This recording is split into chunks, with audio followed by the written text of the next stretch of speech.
Welcome back, everybody. Cosmos with Cosmos. How did I get more blood on my finger? What did I touch? Everything. God, I don't even... We got blood everywhere. God, I just don't even know. Alright. Alright, so we were talking about all the ways that space can kill us. And I want to circle back. Okay. We're circling. I want to circle back to, jittery planets. It's just earthquakes.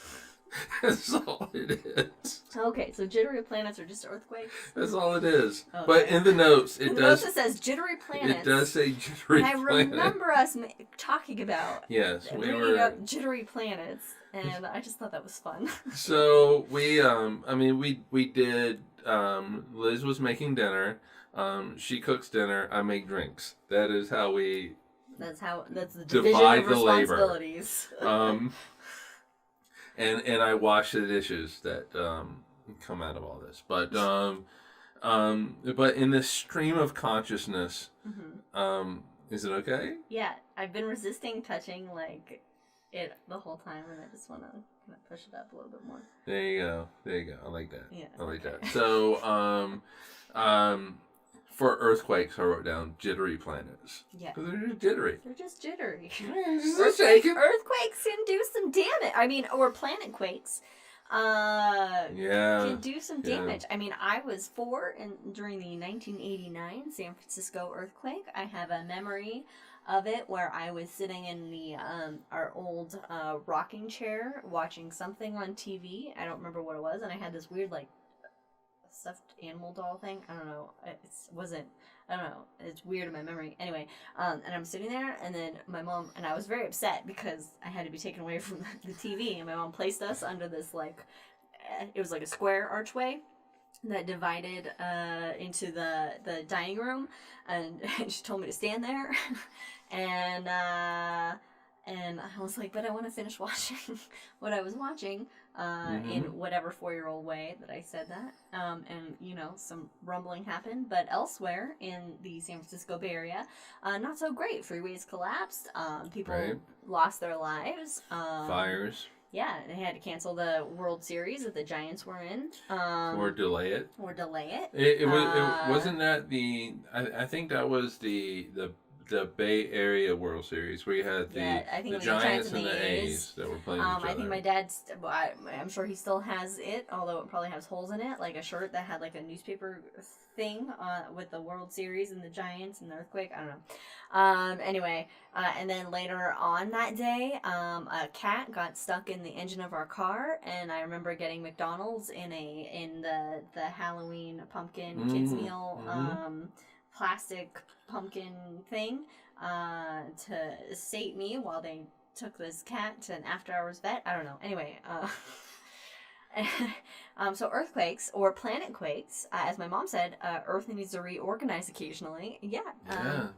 Things are shifting and moving constantly on planets. Planets are alive, for the lack of a better word. They are constantly, they have so many different geologic processes happening. Right. So, basically the Earth has a set of plates. North American plate, Plate tectonics, but this is sitting on, ultimately it's sitting on the core of the Earth, right? This molten core of the Earth. Yeah, it's just moving around. And these plates are moving. Floating on it. The problem is when you have two plates that are moving against each other, there's friction between these two plates, and they'll get stuck. But they continue to try to move, and eventually they just kind of slip past each other. Well, sometimes they slip, and sometimes they subduct, and then there's different ones. I don't know. But slipping, whether it is transverse or one's going down beneath another one, that slipping is what causes the earthquake. Causes a big boom and then a shaking. And a big shaking is really what it is. And so that energy, basically, it's just releasing that energy that gets pent up. And then the earth is at least right there. Yeah. It is fine again. It might have a few little slips. The earth is fine. Us as humans, we're very delicate. we're like, oh god. Mm-hmm. And apparently our dog chomped the cat and it ran into our engine. Was that Princess? No, Duchess. Was that Duchess?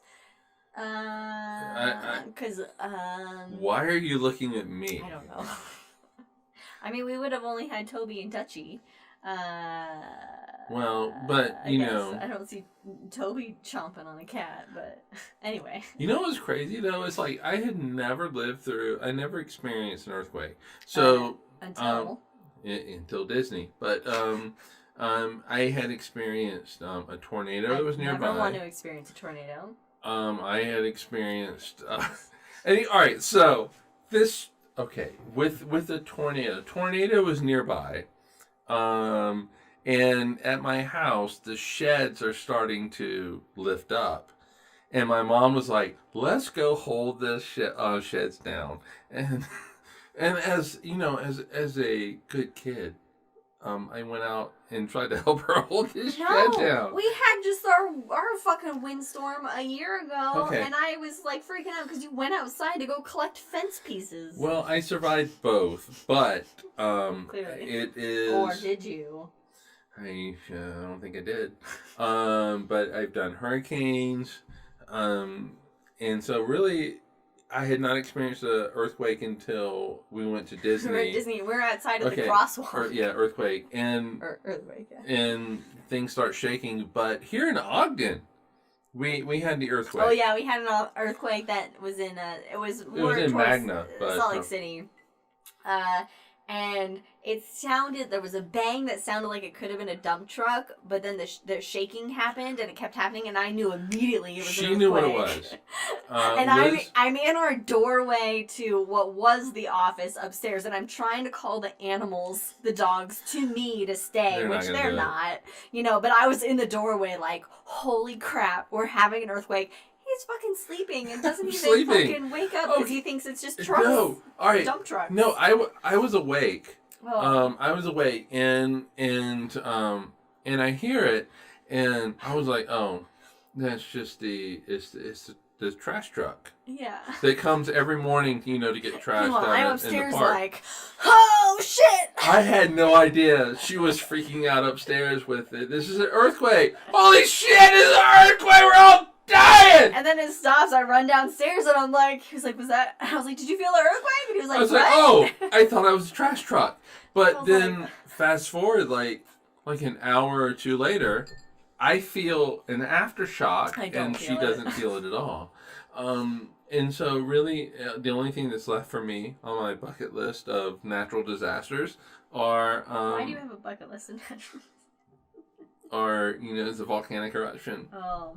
Well, I mean, that's how we're going to... We have planned that when it's our time to die, we're just going to jump in a volcano. But we're going to try and time it where we throw a gold ring up, and then as we jump down, we'll try to just catch that ring on our finger. Oh, that's actually... Oh, okay, yep. That's a really good idea, or we can hold it as we fall. Because as Galileo has shown, we will fall at the same time, at the same speed. You're part cat, 9 lives. Hashtag 9 lives.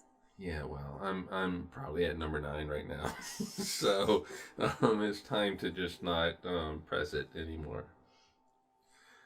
Anyway, so that's Jittery Planets. I guess my dad's been watching that one that's been erupting for weeks now. What's been erupting which for one? weeks now? I don't know. I clearly have Kilauea? I have Kilauea's been going for years. Decades, actually. Big island. But, you know, I mean, the volcanic eruptions are just the earth just basically... Burping and kind of creating new land. It's earth flatulence. Yeah, basically. And, you know, just like solar flares or sun farts. Basically. It's amazing we've evolved to where we've been able to evolve. Oh, in Spain. Yeah, actually, that was a big eruption. In fact, like where I work, we had to actually was one of the places that has our system were they in the path of it, and so it was one of the things that you know, at least for us in support, we're looking at, and they weren't anywhere near it, but but yeah. That's crazy. That's cool. Well, volcanoes are cool. They really are. They're beautiful. They're cool and they're beautiful. They're beautiful to look deadly. at. Their eruptions, and the International Space Station shots of erupting volcanoes are just amazing. The time lapse when they fly over them it's just amazing. You know, and it by the way, if you ever see a movie where a volcano erupts or like an impact occurs on the Earth and clouds are still near the impact, that means they did not have a science advisor for their films. The clouds should dissipate. Yeah. Oh God damn it! What was I gonna say? I don't know. You know. Now I know what I was gonna say. God, I want to wipe my eye, but I have like congealed blood in my eye. Oh no, it's the other my face. I know it's starting to get like where I just want to rub shit now. We have many hours to go. Now I feel like I'm getting like I have eyeshadow on that has like it's black eyeshadow that has some glitter in it, and I think some of the glitter is like got in my eye. But anyway, I think I'm doing eyeshadow for all of my webinars and classes I teach. You know, a lot of the deadliest stuff in the universe is really gorgeous. Or it really or is. Should be gorgeous, or if we could see it properly, would be gorgeous. It really is. I mean, yeah, erupting volcanoes. Take out. Let's just death, take out the death. Take out the death. Home insurance claims. Well, just a death. I mean, because home insurance claims, all that shit can be replaced, but people cannot. But I mean, volcanoes.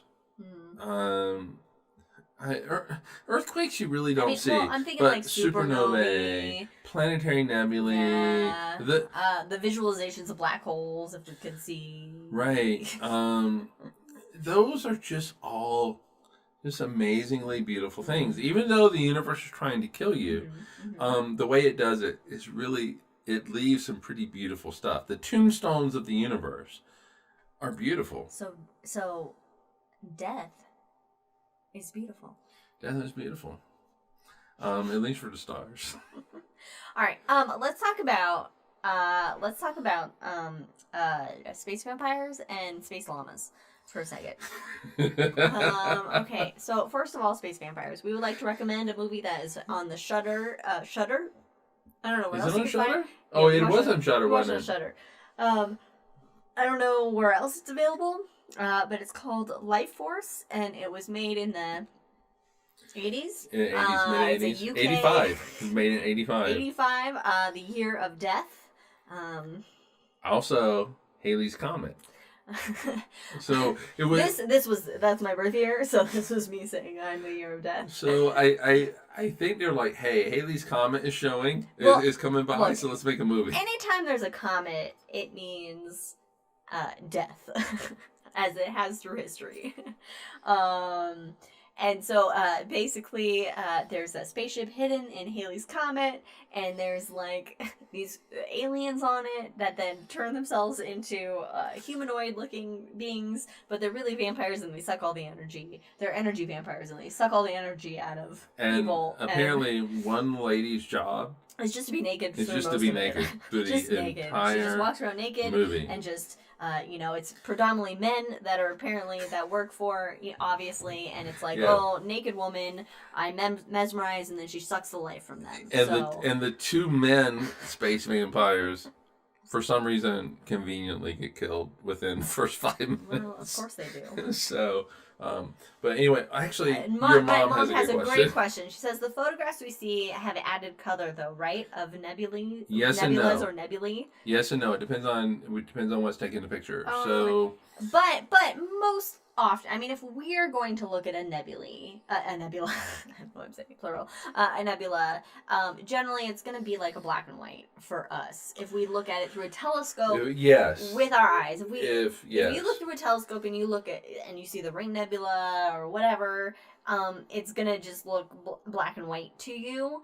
And that's the way your eyes work. Yeah. It really boils down to the way your eyes work. Your eyes are like cameras. And so what it does, your eyes will, the light goes into your eyes, it takes a picture, it sends that to the brain. There's just not enough color information to actually give it color. But when you actually hook a camera up to the telescope and able to take these long term exposures, then you can get the colors.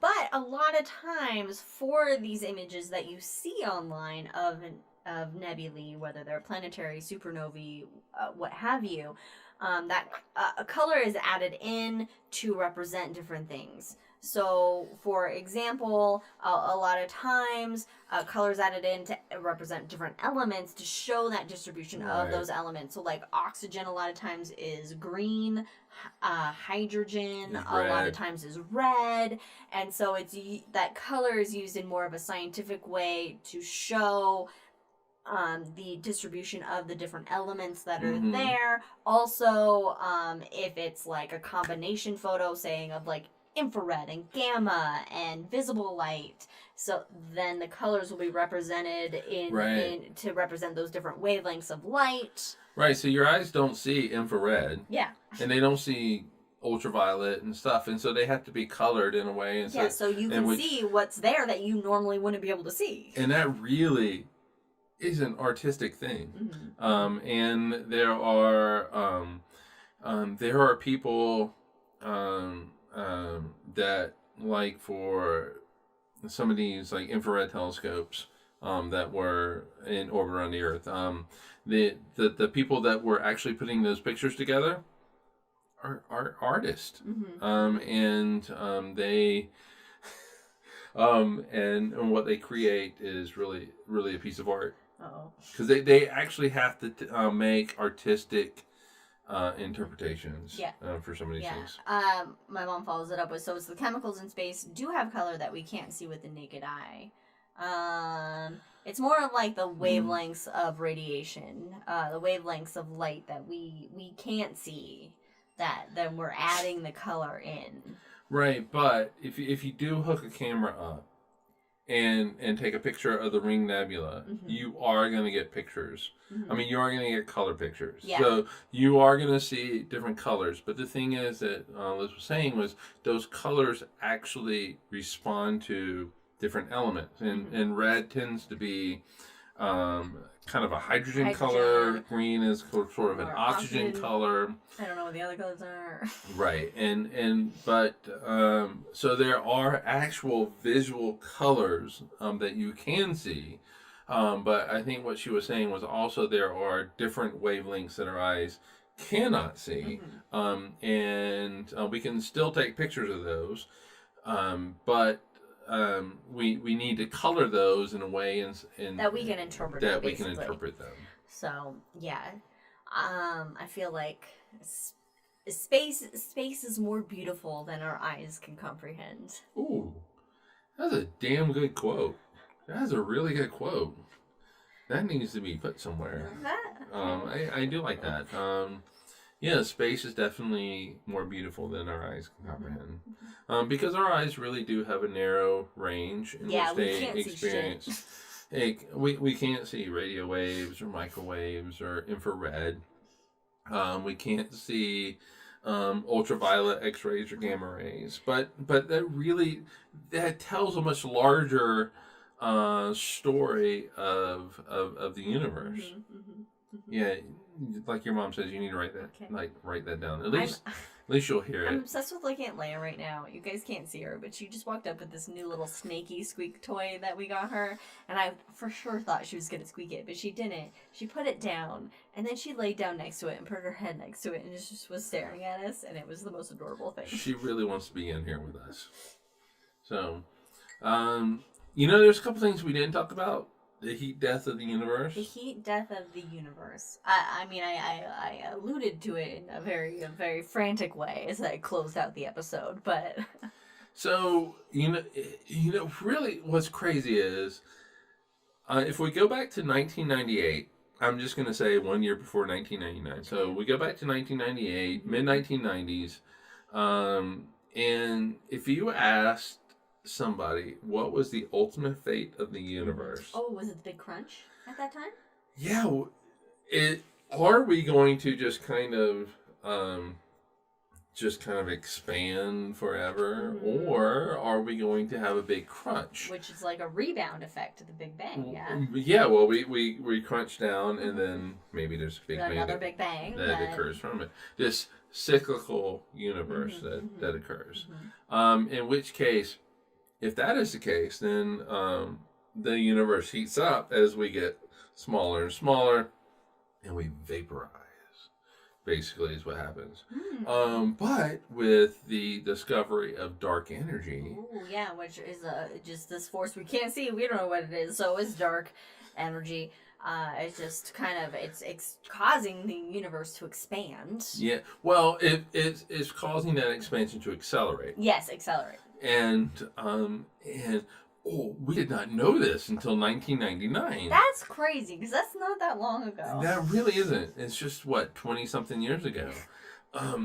What an amazing discovery to have. But it has implications to how the universe, quote-unquote, dies. I mean, none of us will be alive for it, but... No, we won't.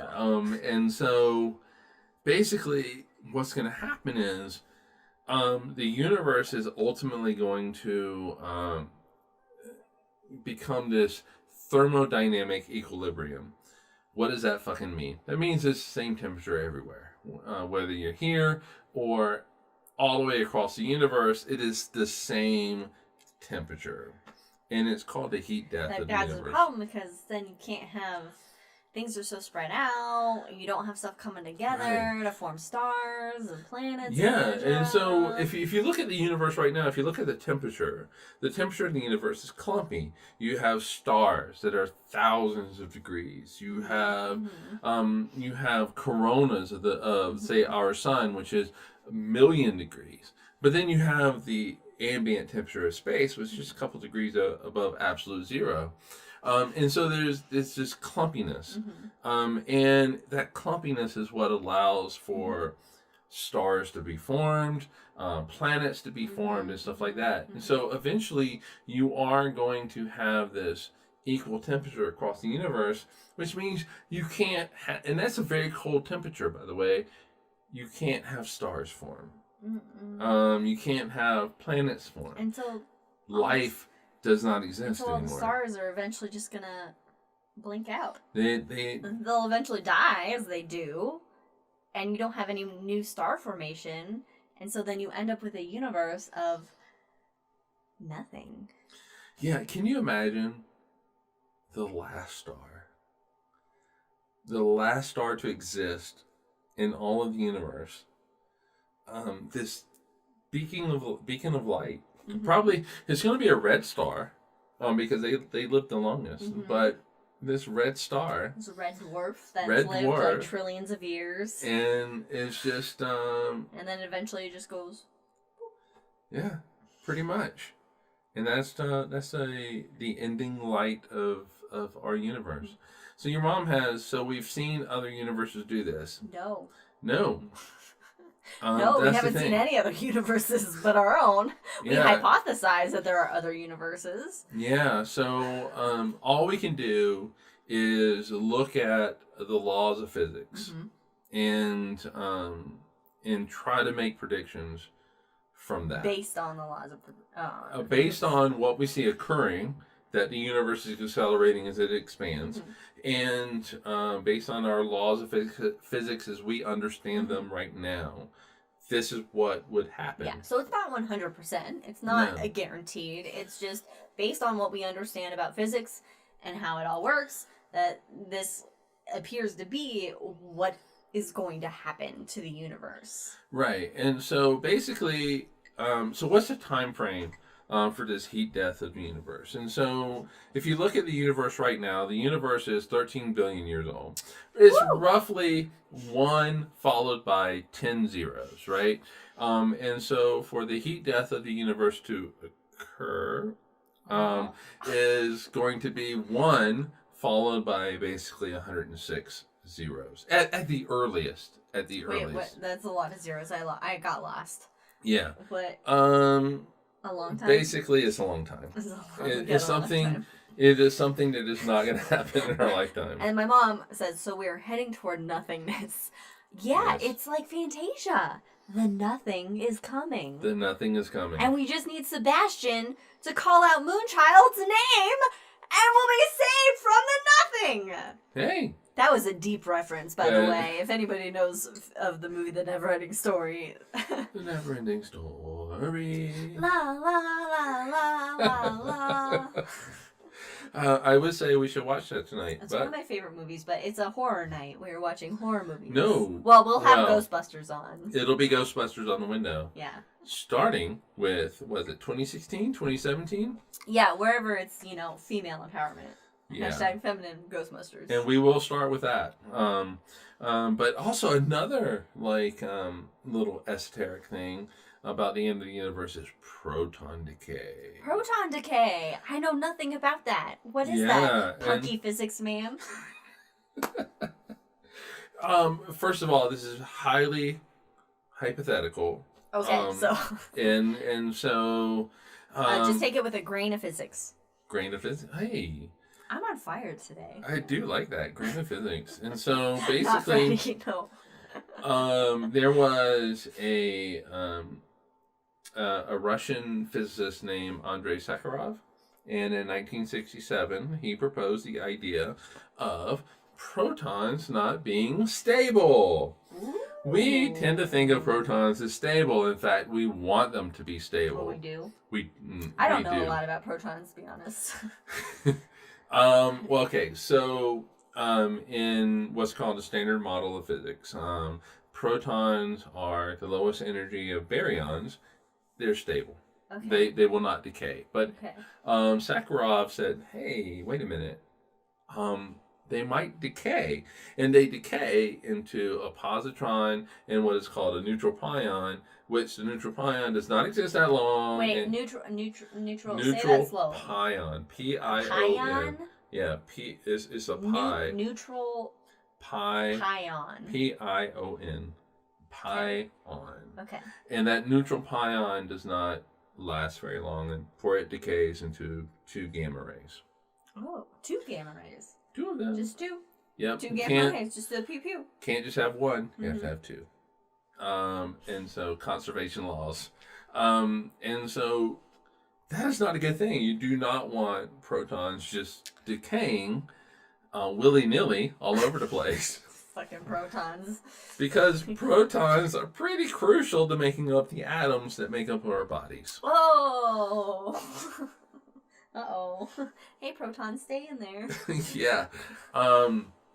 Well, the good news is that we have not seen this actually occur at all. Oh, okay. How would we see it occur? Do we need something like the Large Hadron, or no? Because that collides things. That collides things. So that uses energy.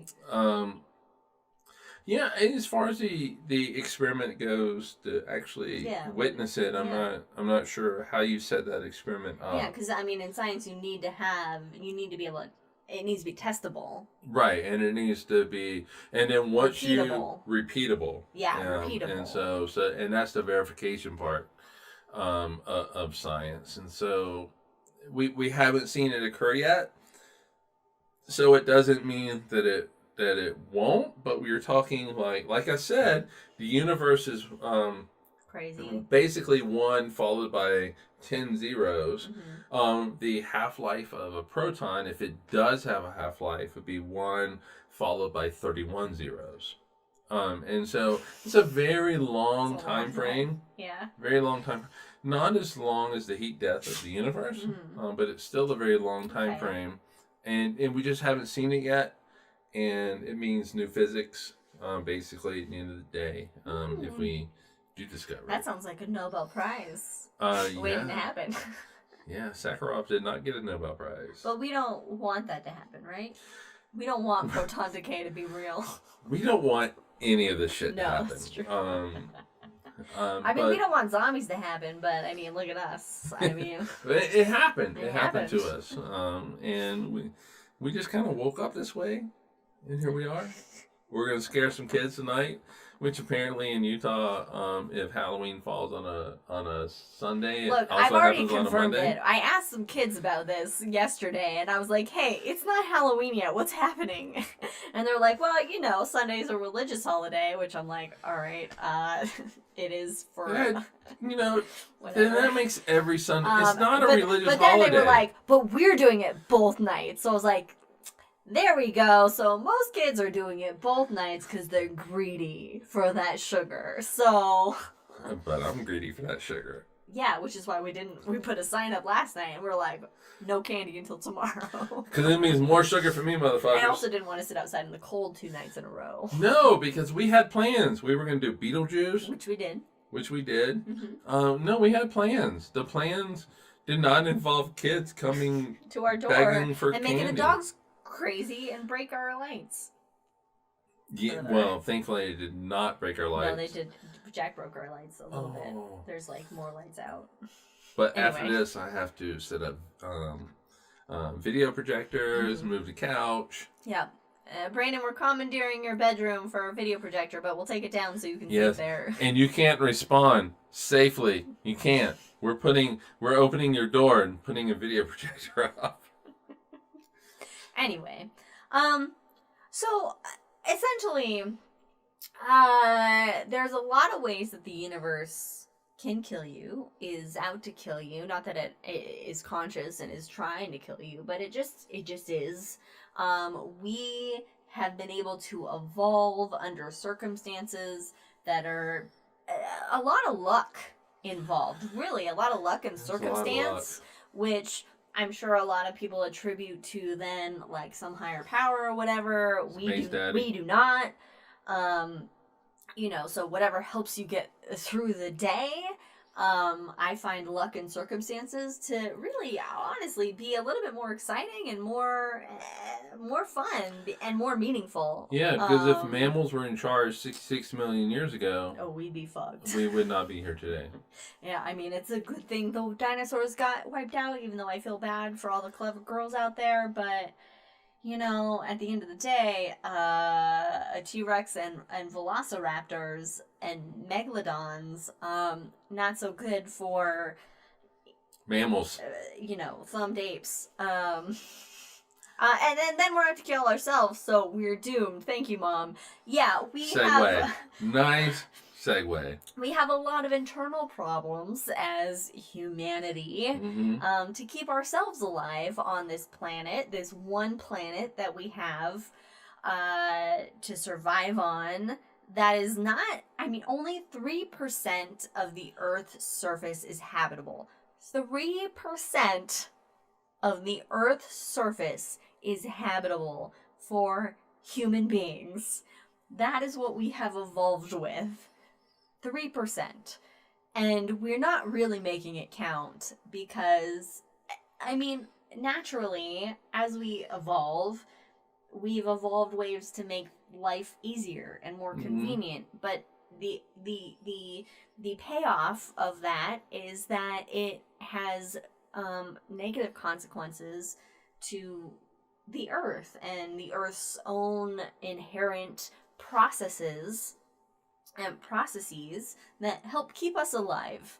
And so... Yeah, but we could do things to fix that. We have to learn as a species how to live and evolve almost symbiotically with the Earth, like other species on Earth do.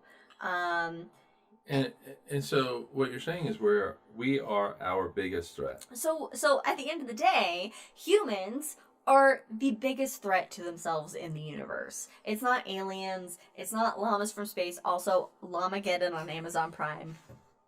Do yourself a favor. Please, just you rent it, watch it, whatever, if you have Amazon Prime. Llamageddon. And just realize what it is with the name Llamageddon. Llamageddon. It was beautiful. It was beautiful. Llamageddon. We are our own worst enemies, and at the end of the day, we need to realize that we all share this one home, and we all need to learn how to cohabitate together, and maybe, you know, face masks and I don't know, not fighting over fucking invisible boundaries, and just being humans and recognizing our humanity together is something that can help us protect ourselves from ourselves, essentially. We need to start looking beyond ourselves. We're getting in our own way as humans. We really are. Which is becoming a little disastrous to not only all life on Earth. It's like look, we need to have. Let's just be honest. We need to have basically universal health coverage so that everybody can stay healthy. We need to stop looking at something like COVID-19 as a political it's just a flu. It's just a flu. No, it is not just a flu at all. It is killing people. In fact, it has killed more people than the flu does. It's biology. It's evolution. It's COVID-19 is a life form that is just trying to fucking live, basically, and we need to we stop. Don't want it to. We need to stop looking at the politics and start looking at humanity and realizing that we are all part of. Look, there is no race as we describe it here in the world. There is no money doesn't keep you alive. There are no black people as a race. There's no white people as a race. There's no Asian people as a race. There's only the human race, and that is it. And for us to survive, we need to realize that. That is the very first fucking thing that we need to realize. Once we get past that, we can move on to asteroids and comets, and eventually to just leaving our solar system because our sun is going to kill us in the end. The core cooling down. And the core cooling down. I didn't even think about the core cooling down before the sun turns into a red giant and obliterates us. Thanks, Brandon. An asteroid is going to get us before the core gets us, which will get us before the sun gets us. So we need to move beyond the Earth, and to do that, we need to see ourselves as brothers and sisters. We're such hippies. I'm a hippie punk. That's what I am. Punk. I'm a hippie punk. I'm a hippie metalhead. You. Come together right now. And whatever the rest of it is. Over me. Oh yeah, that's over it. Me. Is it over me? I don't know. Yeah, Is that copyright infringement? I don't know. Anyway. It's the Beatles. Brandon knows the words. Yeah. Thank you all for joining us on the Hangover with Cosmos. This has been 1001 or a little less ways that space can kill you. We will be back in 2 weeks with whatever topic we decide upon at that point in time. But for now, we hope everyone has had a safe and happy Halloween. Yes. Love one another. Follow us on all the things at Drinking Cosmos on Twitter and Cosmos with Cosmos. Everything else. It's been fun. We love seeing all of you. Bye, guys. Bye. Thanks for joining us. Cheers. See ya.